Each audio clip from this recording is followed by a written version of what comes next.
এই সময় একটা ব্যাপার হলো, ডক্টর বারবার আমার শুনতে পাচ্ছি বলছে যে আরে এর তো সব ইন্টেস্টাইনগুলো বাইরে চলে আসছে, ইন্টেস্টাইনগুলো বাইরে চলে আসছে। তারপর হচ্ছে যে আর একটা তোমার ফ্লো শুরু হয়ে যায় তখন অলরেডি পিরিয়ডসের, তো সেটা এত জোরে প্রেস করছিল উনি, আমি ভাবছি মনে যেন আমার মানে লাং হার্ট সব খুলে না বেরিয়ে যায় এরকম। Welcome back to my channel everyone. আজকে আমি তোমাদের সঙ্গে আমার সি সেকশন ডেলিভারি অভিজ্ঞতাটা তোমাদের সঙ্গে শেয়ার করতে চলেছি।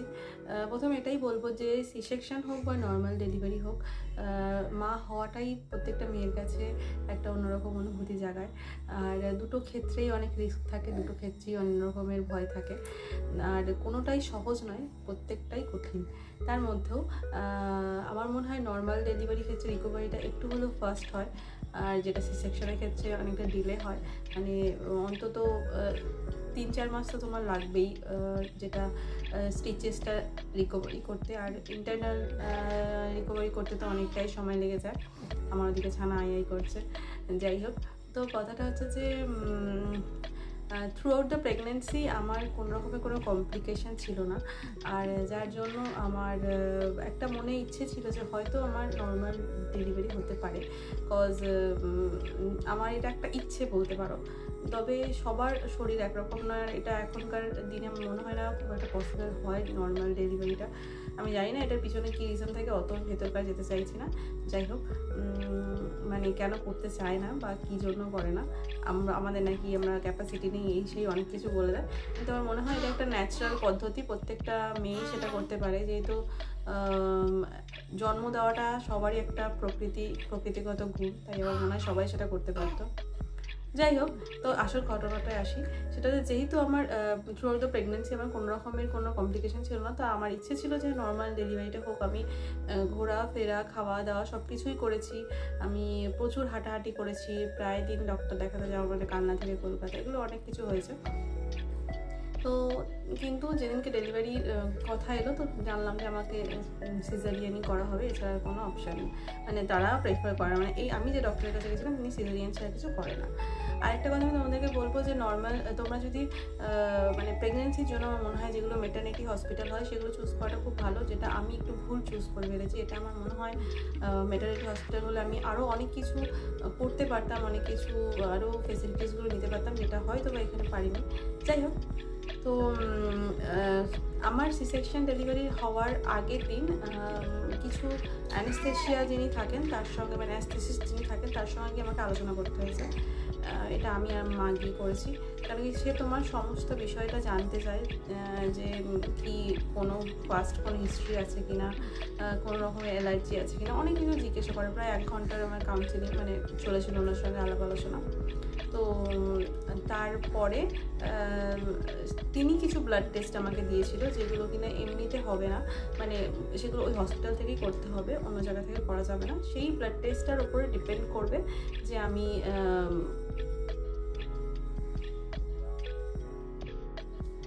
তো যেটা তোমাদেরকে বলছিলাম, মানে তোমার সরি, আমাকে অ্যাকচুয়ালি যেদিনকে ডক্টর ডেট দিয়েছিল সেদিনকেই অ্যানাস্থেসিস্ট শেষ মানে উনি যিনি অ্যানাস্থেসিয়া আমাকে দেবেন তার সঙ্গে আমাকে আলোচনা করতে হয়েছিল। সেটা মোস্ট প্রবাবলি 2-3 দিন আগে, মানে আমার ডেট থেকে 2-3 দিন আগে আমি মানে ওনার সঙ্গে আলোচনা করেছিলাম, কেন কি উনি কিছু ব্লাড টেস্ট আমাকে বা আরও অনেক রকমের টেস্ট, ইসিজি এরকম অনেক কিছু টেস্ট দিয়েছিল, যেগুলো আমাকে ওই হসপিটাল থেকেই করতে হবে। আর তার সঙ্গে অনেক আলোচনা করতে হয়েছিল যে আমার কোনো পাস্ট হিস্ট্রি আছে কিনা, আর আমার ওটি একটা এক্সপিরিয়েন্স আছে, সেজন্য এই ওটিটার ক্ষেত্রে আমি অতটাও নার্ভাস ছিলাম না, আবার ছিলাম না একদম বললেও ভুল হবে, একটু ছিলাম, বাট আগে যেহেতু আমার এক্সপিরিয়েন্স আছে আমি জানি ওটি হলটা কীরকম হয় আর কি। তো সেই দিনকে ওনার কাছ থেকে আমি অনেক কিছু লিখে নিয়ে গেছিলাম প্রেসক্রিপশানে, আর ওই রিপোর্ট মানে দেখে ব্লাড টেস্ট বা যা যা টেস্টগুলো হবে সেই টেস্টের রিপোর্টগুলো আবার আমাকে ওই ডক্টরটার কাছে গিয়ে অপারেশনের আগের দিনকে সাবমিট করতে হবে, মানে যিনি অ্যানাস্থেশিয়া দেবেন তার উপরে আবার ডিপেন্ড করবে আমার টাইমিং বা সব কিছু। ডক্টর অলরেডি টাইম দিয়ে দিয়েছিল, তারপরে ওনাকে দিলে উনি একটা ওখান থেকে আমাকে পারমিশন দেবে, তারপরেই হচ্ছে সবটা কনফার্ম হবে। তো যথারীতি আমি হসপিটাল মানে ওটির আগের দিন চলে গেছিলাম সকাল সকাল ব্লাড টেস্ট করতে, ইকো ইসিজি সব কিছু করতে। একা একা করছিলাম, ভীষণ ভয় লাগছিল। মা আর আমি আর কেউ নেই, মা অ্যাকচুয়ালি আমার সঙ্গে ছিল কিন্তু ব্যাপারটা আমাকে করতে হচ্ছিলো, মা তো সব কিছু সব জায়গায় গিয়ে করতে পারবে না। যাই হোক, সেদিনকে সব কিছু করে মানে সেদিনকে আমার ভীষণ হেক্টিক গেছে, মানে পুরো সকাল থেকে প্রায় দুপুর বিকেল পর্যন্ত, আর সঙ্গে একটা টেনশন যে কি হবে না হবে। যাই হোক, এসব করে টোরে আমি বাড়ি চলে এসেছি। তারপর রিপোর্ট নিয়ে আমার হাজব্যান্ড এসছে অপারেশনের আমার 2 দিন আগে। তো সে যখন এসছে, সেই রিপোর্টগুলো নিয়ে গিয়ে ডক্টরের কাছে, মানে অ্যানাস্থেশিয়া যে ডক্টর আছে তাকে গিয়ে দেখিয়েছে। তো তিনি দেখে একটা মানে কনফার্মেশন দেওয়ার পর আমার কনফার্ম হয়েছিল যে আমার সকালের দিকে ওটি হবে, প্রায় 9টা সাড়ে 9টার দিকে, এটাই কথা ছিল। আর্লি মর্নিং হয়ে যাওয়াটাই বেটার। তো আর ওষুধ আমার যা যা ওষুধ চলছে, যেমন থাইরয়েডের মেডিসিন বলো, আর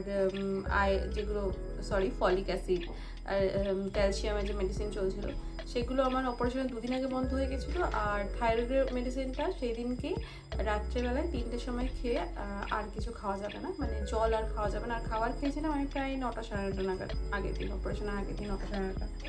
একটা কথা আমি বলবো যে যতটা পারবে পেটটা খালি রাখার চেষ্টা করবে, কেন কি এটা একটা অপারেশন হওয়াটা সত্যি কথা বলতে একটা অন্যরকম ব্যাপার। তো মানে ওই গ্যাস, অপারেশন হলের একটা ভয়, সব কিছু মিলেমিশে অনেকের একটা ভমিটিং হওয়ার টেন্ডেন্সি থাকে, যেটা আমার মনে হয় খুব একটা ভালো নয়। মানে হতে পারে, সেটার প্রিকশনও ডক্টর নিয়ে নেবে, বাট যতটা পারবে চেষ্টা করবে একটু আর্লি খেয়ে নিতে, যাতে পুরোটা পেটটা পুরো একদম খালি থাকে। যেটা ডক্টর আমাকে বলেছিল, আর ডক্টর আমাকে একটা প্যান ফর্তিও খেতে বলছিল রাত্রেবেলা, যেটা আমি মিস্টেক মানে ভুলে গেছিলাম, তাই মিস্টেক। যাই হোক, তো 3টের সময় খাওয়া দাওয়া, মানে মেডিসিনটা লাস্ট খেয়ে জল খেয়ে তারপর থেকে আমার কোনো কিছু খাওয়া দাওয়া নেই। তো আমি লাস্ট 3টের সময় মেডিসিনটা খেলাম। মেডিসিনটা খাওয়ার পর ভেবেছিলাম একটু ঘুমোবো, কিন্তু আলটিমেটলি ঘুম আর হয়নি। এটা স্বাভাবিক ব্যাপার, কারোরই ঘুম হয় না। আমার আগের দিন থেকেই ঘুম হয়নি, তো সেদিনকে আর ঘুম হওয়ার কোনো কথাই না। তারপরে শুরু হলো সব অর্নামেন্টস খোলা। যাবতীয় অর্নামেন্টসগুলো বাড়ি থেকেই খুলে দিয়েছিলাম, কারণ কি জানি আলটিমেটলি আমাকে ওখানে গিয়ে খুলতে হবে, তার থেকে বেটার বাড়িতে থেকেই খুলে নিয়ে যাওয়া।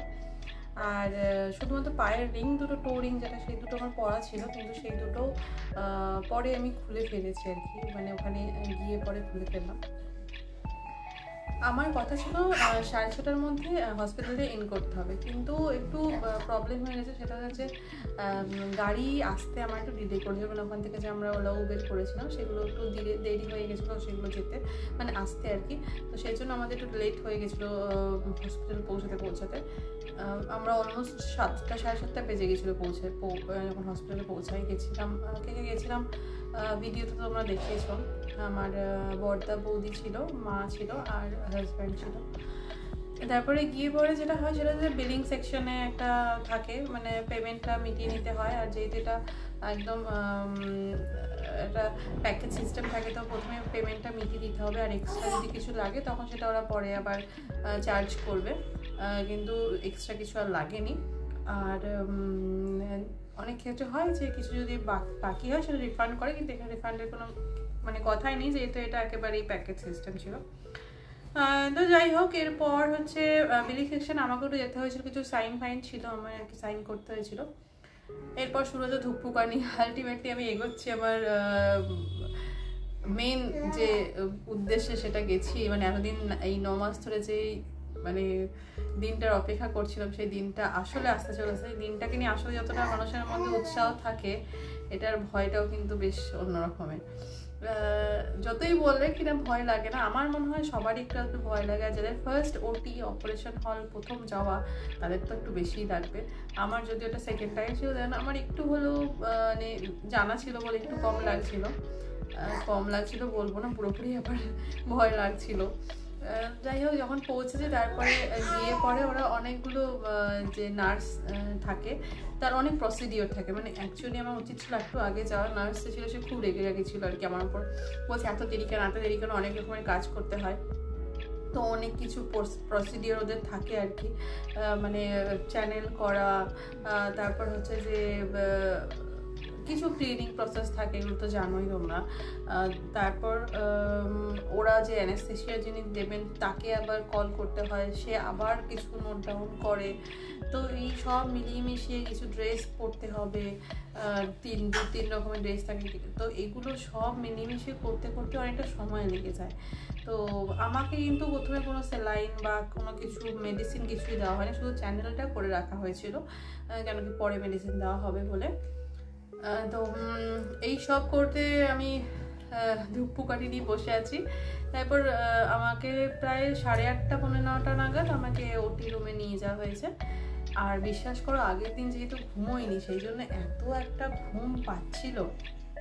তো যেহেতু আমি আগের দিন ঘুমোইনি সারা রাত, তো এত ঘুম পাচ্ছিল, মানে আমি জানি না আমাকে বেডে নিয়েছে, আমি সবার দিকে তাকাবো কি, আমি চোখ বন্ধ হয়ে আসছে আমার। আমি বুঝতে পারছি যে ওটি রুমে কী করবো, আমরা যদি ঘুমিয়ে পড়ি আমি তো কোনো এক্সপিরিয়েন্স বুঝতেই পারবো না, কিন্তু শেয়ারই করতে পারবো না।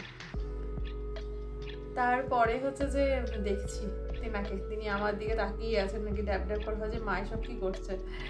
যাই হোক, মা ব্যাপারটা কত অদ্ভুত না। তারপরে আমাকে ওটি রুমে নিয়ে যাওয়া হচ্ছে। আমাকে কিন্তু স্ট্রেচারে শুয়ে নিয়ে যাওয়া হয়েছে। অনেকে শুনেছি হেঁটে যায়, অনেকে হুইল চেয়ারে যায়, বাট আমাকে শুয়েই নিয়ে যাওয়া হয়েছে। কেন আমি কিন্তু পুরোপুরি সুস্থ ছিলাম, তারপরে হুইল চেয়ারে নিয়েছে জানি না, হয়তো এটা ওদের কোনো প্রসিডিউর। তাই না বললাম আমার মনে হয় সব থেকে বেস্ট মেটারিটি কোনো হসপিটাল নেওয়া সব কিছু ক্ষেত্রে, মানে এইসবের ক্ষেত্রে। আমার অনেক রকম ইচ্ছে ছিল, আমি ভেবেছিলাম হাজব্যান্ডকে ঢোকাবো, তারপর ভেবেছিলাম বেবিকে পরে যে দেখিয়ে ফটো তোলা ভিডিও করা এগুলো অনেক কিছু করবো, কিন্তু কিচ্ছু হয়নি। মানে এরা এতই স্ট্রিক্টলি সব কিছু রুলস রেখে দিয়েছে, ভীষণ মানে কি বলবো, আমার এদিক থেকেও আমি মানে খারাপ লাগাগুলো ভীষণ হয়েছে এই বিষয়ে। তারপরে আমাকে নিয়ে যাওয়া হয়েছে। তো আমার যে ডক্টর যিনি গাইনোকোলজিস্ট ছিল তিনি এসে আমাকে একবার বললো যে মনীষা এখন একটুখানি দেরি হবে তোমার, কেন কি যে পিডিয়াট্রিশিয়ান যিনি আসবেন তার আসতে একটু দেরি হচ্ছে, তো তুমি ওয়েট করো, আমি তোমাকে একটু পরেই নিয়ে যাচ্ছি ওটি, মানে ওটি রুমে ঢুকিয়ে দিয়েছিল, মেন হলে ঢোকাতে তো দেরি হচ্ছিল। তো ওই রুমে নিয়ে যাওয়ার পরেও আমার একটা অদ্ভুত লাগছিল যে চারিদিকে সব পেশেন্ট, চারিদিকে লোকজন সবাই ঘোরাঘুরি করছে, আমি শুধু একা শুয়ে আছি, আসলে হাঁটাহাঁটি করছে, আর আমার এত ঘুম পাচ্ছে, আমার চোখ বন্ধ হয়ে যাচ্ছে। সবাই আমাকে এটা ওটা জিজ্ঞেস করে যাচ্ছে মাঝে মধ্যে এসে এসে, মানে জিজ্ঞেস করে যাচ্ছে ইন দ্য সেন্স যারা ওটি রুমে তো একজন ডক্টর থাকে, ডক্টরের সঙ্গে অনেক কজন অ্যাসিস্ট্যান্ট থাকে, প্রায় 5-6 জন মতন অনেক অন্য ডক্টরও থাকে, আর বাচ্চার ডক্টর যিনি পিডিয়াট্রিশিয়ান হয় তিনিও একজন থাকে আর কি।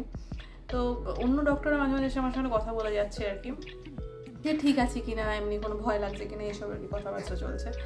আর আমার এত ঘুম পাচ্ছে, ভালো হয়েছে ঘুমটা পাচ্ছিলো বলে, মানে অন্য কিছু সহজে মাথায় আসছিল না। তারপরে সময় এলো, নিয়ে গেল আমাকে ওটি রুমে, তখন প্রায় 9:30 না 9:30 বেশি, বা 9:30 নেওয়ার কথা ছিল, অপারেশন হওয়ার কথা ছিল, কিন্তু অপারেশন নিতে নিতে 10টা বেজে গেছিলো। আর এই রুমটাতে ইন করার পর তোমরা আলটিমেটলি কিছুই বুঝতে পারবে না যে কখন কি হচ্ছে, মানে বুঝতে পারবে না ইন দ্য সেন্স টাইম কীভাবে চলে যাচ্ছে সেটা বোঝাটা খুব ডিফিকাল্ট, মানে কাউন্ট করে করে যে রাখবে সেটা বোঝাটা একটু চাপের। যার জন্য ডক্টররা তো থাকে, তারাই বলে দেবে তোমাকে কি হচ্ছে না হচ্ছে, বেবি কখন হচ্ছে, মানে অনেকের চিন্তা থাকে যে বেবি টাইমিংটা কী করে রাখবো, তো এগুলো সব ডক্টররাই রেখে দেয়, এটা নিয়ে তোমাকে বেশি টেনশন করতে হবে না।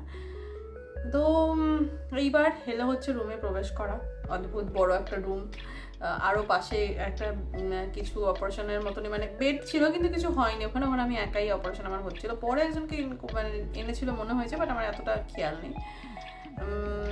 এরপর যে মেইন কাজ সেটা হচ্ছে যে প্রথমে আমরা ওখানে গিয়ে পরে একটু প্রেশার চেক করলো, আর প্রেশার, অক্সিজেন এইসবই চেক করলো। আগে একবার সুগার চেক আমার হয়েছে, সেটা হচ্ছে ওই যখন আমি আমার যখন একদম ওটাকে কী বলে, কেবিন তো না, হ্যাঁ হাফ কেবিনই বলা চলে আর কি, সেই কেবিনে যখন ইন করেছিল, যখন নার্সগুলো যখন আমার চ্যানেল করছিল, তখন একবার আমার সুগার টেস্ট হয়েছিল, কিন্তু তো এখানে যাওয়ার পর আরেকবার সুগার টেস্ট হলো। এরপর আমাকে বলা হলো যে তোমাকে এবার অ্যানেস্থেশিয়া দেওয়া হবে, মানে ওই এপিডিউরাল যেই ইঞ্জেকশনটা হয়, তো সেটার জন্য রেডি থাকো, খুব একটা লাগবে না এরকম বলে দিল। তো তোমাকে যেটা হয় পুরো সোজা থাকতে হবে, স্ট্রেট থাকতে হবে, বডি কিন্তু স্ট্রেট থাকবে, কিন্তু এই জায়গাটাকে অদ্ভুতভাবে ওরা বেন্ড করে নেয়, মানে আমাকে তো ধরে নিয়েছিল সামনেখানে, আর কেউ কেউ হয় নিজে থেকেই বলে বেন্ড হয়ে যাও, নিজে থেকে হলে তোমার একটুখানি হতে পারে, তুমি এঁকে বেঁকে যেতে পারো, তাই জন্য আমাকে সামনে থেকে একজন এসে, একটা মহিলাই হবে, ভদ্রমহিলা হবে, এসে আমাকে এরকম ধরেছিল পিঠটাকে এরকম নিচু করে, আর একজন ইঞ্জেকশন দিচ্ছিল। তো ফার্স্ট যখন ইঞ্জেকশনটা নিডলটা পুশ করলো, তখন আমার একটু মানে লাগবে না করেও আমার একটুখানি লেগেছিল, অনেস্টলি আমার কিন্তু লেগেছে, কারণ কি যতই হোক স্পাইনের পাশে কিছু একটা করে, তাই জন্য আমার মনে হয় যেন স্পাইনালে তো পুরো ইঞ্জেকশনটা দেওয়া হয় না, স্পাইনালের পাশে কোথাও একটা হয় আর কি, তো সেই জায়গাটা ইঞ্জেকশনটা দিয়েছে আর কি। তো আমার এটা একটুখানি হলেও লেগেছে আর কি, আমি একটু নড়ে গেছি।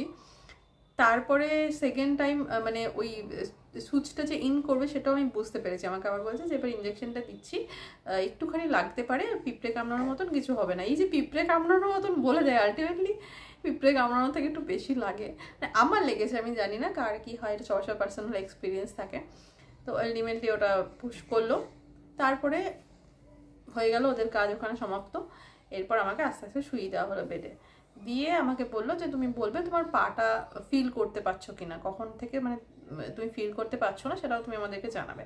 হাত দুটোকে এইভাবে শুইয়ে দেওয়া হলো, মানে দুটো হাতই দুটোভাবে কাজ হয়, একটা হাতে প্রেশার চেক করা হয়, আর একটা হাতে হচ্ছে ইনজেকশন স্যালাইন এসব চলতে থাকে।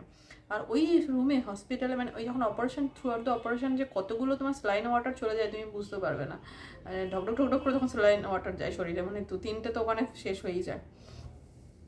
এদিকে প্রেশার চেক হচ্ছে, আর সামনেখানে একটা পর্দা দিয়ে দিল আমার, একটা কিছুর সঙ্গে আটকানো থাকে পর্দাটা সামনেখানে নিয়ে চলে এলো। আর আমাকে বললো যে চোখে তোমার কভার করবো না খোলা রাখবে। একবার কভার করলো, আমার না ভীষণ আনইজি ফিল হচ্ছিল, আমার মনে হচ্ছিল যে সবাইকে দেখাটা মনে বেশি ভালো লাগবে। তো আমি বললাম না না আমাকে কভার করতে হবে না, চোখটা খোলাই থাক। তো এরপর হচ্ছে যে আমাকে শুয়ে দেওয়ার পর আস্তে আস্তে আমি বুঝতে পারলাম যে আমার বডির নিচ পার্টটা শূন্য হয়ে যাচ্ছে, মানে এটাতে আর কোনো ফিলিংস নেই, আমি কিছু ফিল করতে পারছি না। তো এরপর ক্যাথিড্রাল লাগানো হলো। আমাকে কিন্তু আগে ক্যাথিড্রাল লাগায়নি, অনেকের ক্ষেত্রে শুনেছি আগে ক্যাথিড্রাল লাগায়, আমার কিন্তু তা করেনি। আমারটা যখন ইঞ্জেকশন দিল, তারপর নিচের পোর্শনটা যখন অবশ হলো, তারপরে ক্যাথিড্রাল লাগানো হলো। তারপর হচ্ছে যে এবার ডক্টর আসার অপেক্ষা করছি। একটা ভয় লাগে, ভয় কাজ করে আমার সঙ্গে, অনেকে সবাই বারবার এসে কথা বলছে মনীষা ভালো আছো, এই আছো, টেনশন করছো নাকি, তাই জন্য ওরা চেষ্টা করে তোমাকে একটু মাইন্ডটাকে ডাইভার্ট করে দেওয়ার আর কি। এরপর ডক্টর এলো, অপারেশন শুরু। যতই বলুক অবশ করে দিচ্ছি, তুমি কিছু পেইন ফিল করবে না, এটা তো ঠিক কথাই, কি হচ্ছে নিচে কি কাটছে এটা কিছু বুঝবে না, তবে তোমার যে লেয়ারগুলো কাটছে এটা তুমি ফিল করতে পারো। মানে খুব টাইট একটা জিনিস, ধরো রাবার কাটলে কেমন ফটফট করে যদি ছিঁড়ে যায়, এই জিনিসটা তুমি বুঝতে পারছো, ফটফট করে কিছু একটা ছিঁড়ে যাচ্ছে তোমার কাছ থেকে, মানে একটা ফিলিংস আসে, তুমি কিছু পেইন ফিল করতে পারবে না, বাট এই জিনিসটা ফিল করতে পারবে। তো কাটাকুটির ব্যাপারটা না খুব তাড়াতাড়ি হয়, মানে তোমার 10 মিনিটের মধ্যে মানে পুরো এই ব্যাপারটা কমপ্লিট হয়ে যায়। তারপরে যখন বাচ্চা বের করা হয়, আমি জানি না এটা আমার ক্ষেত্রে হয়েছে কিনা, সবার ক্ষেত্রে হয়। তো একজন মানে ওনার অ্যাসিস্ট্যান্টকেও এলো সামনে থেকে, উনি আমাকে এভাবে বুকের উপর প্রেস করতে শুরু করলো। ওরে বাপরে, সিরিয়াসলি মানে ওই প্রেশারটা মানে ভীষণ খতরনাক, মানে পুরো অপারেশনের থেকে ওই প্রেশারটা ভীষণ খতরনাক। এত জোরে প্রেস করছিল উনি, আমি ভাবছি মনে হচ্ছে আমার মানে হার্ট সব খুলে না বেরিয়ে যায়, এরকমভাবে প্রেস করছে। একটা টেনশনের জন্য একটা বুকে চাপ থাকে, তারপরে উনি চাপ দিচ্ছে, উফ খুব প্যাথেটিক। মানে ওই প্রেশারটা ওখান থেকে ডক্টর বলছে আরেকবার এরকম করে বললো, লাস্টবার পুশ করলো, সঙ্গে সঙ্গে আমি একটা কান্নার আওয়াজ পেলাম, ব্যাস এই আমি বুঝে গেলাম হয়ে গেছে। কিন্তু ওখানে একটা আমার খারাপ ব্যাপার এটা লেগেছে যে অনেক ক্ষেত্রে দেখেছি বেবিকে স্কিন টু স্কিন টাচ করা, এটা আমার করায়নি, আমার খুব খারাপ লেগেছে। তো বেবিকে আমাকে দূর থেকে দেখিয়ে দিল, বললো যে মনীষা দে বেবি বয় হয়েছে, ওয়েট কত হয়েছে আর কটার সময় হলো সব বলে দিল। মানে 20-25 মিনিটের মধ্যে অপারেশন ডান। এরপর বেবিকে দূরে ক্লিন করছে আমি বুঝতে পারছি, আর এদিকে শুরু হলো স্টিচিং প্রসেস। এই সময় একটা ব্যাপার হলো, ডক্টর বারবার আমার শুনতে পাচ্ছি বলছে যে আরে এই তো সব ইন্টেস্টাইনগুলো বাইরে চলে আসছে, আমি ভাবছি এটা আবার কি জিনিস, আমার ইন্টেস্টাইন বাইরে চলে আসছে মানে কি, ভয় লাগছিল শুনে। তারপরে আমাকে অ্যাসিস্ট্যান্টটা বললো যে আচ্ছা মনীষা আমি তোমাকে একটু নিচু করছি মাথাটাকে, বমি ফিল হতে পারে, তাই জন্য আস্তে আস্তে নিঃশ্বাস নাও। হ্যাঁ আমি কিন্তু বারবার অনেক সময় জোরে নিঃশ্বাস নিচ্ছিলাম, আবার আস্তে নিতে হচ্ছিলো, সব বলছিল আর কি, কেন কি আমার একটু প্যানিক ব্যাপার আছে, তো সেই থেকে আমি একটু নিঃশ্বাসটা এদিক ওদিক হচ্ছিলো। তো আলটিমেটলি উনি মনে হয় একটু নিচু করার পর আমার ইন্টেস্টাইনগুলো মানে ওপর দিকে এলো, তখন আমার স্টিচ করতে সুবিধা হলো। ডক্টর সব স্টিচ করে দিয়ে চলে গেল, ওখানে কোনো বাবা মানে হাজব্যান্ড অ্যালাউ নেই এই হসপিটালে, তো করা যায়ও নি।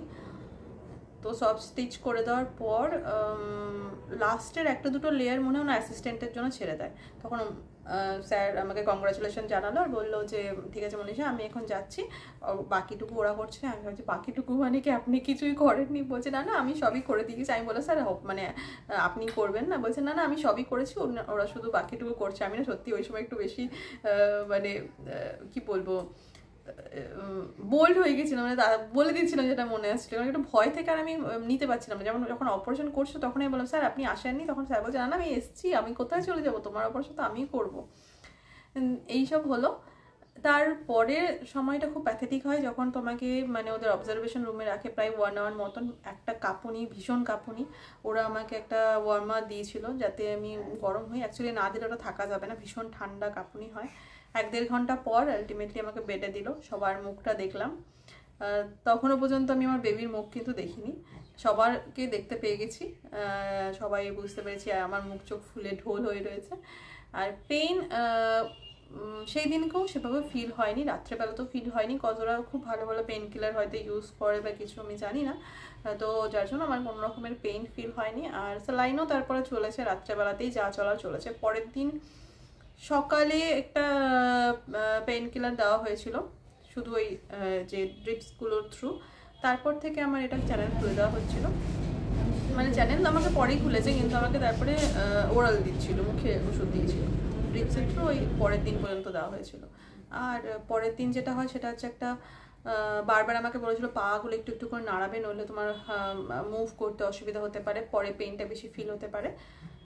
আমার ক্ষেত্রে একটু ওঠাটা খুব কষ্টকর হয়েছিল পরের দিন সকালে আমি উঠতে পারিনি। সকালে এমনিতে ওরা উঠতে বলে না, দুপুরের দিক থেকে ট্রাই করতে বলে, মানে সবার ডিপেন্ড করে বডি টু বডি।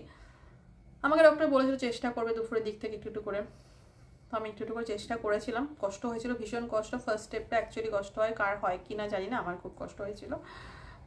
তারপর হচ্ছে যে আর একটা তোমার ফ্লো শুরু হয়ে যায় তখন অলরেডি পিরিয়ডসের, তো সেটাও একটা কষ্টকর ব্যাপার হয়।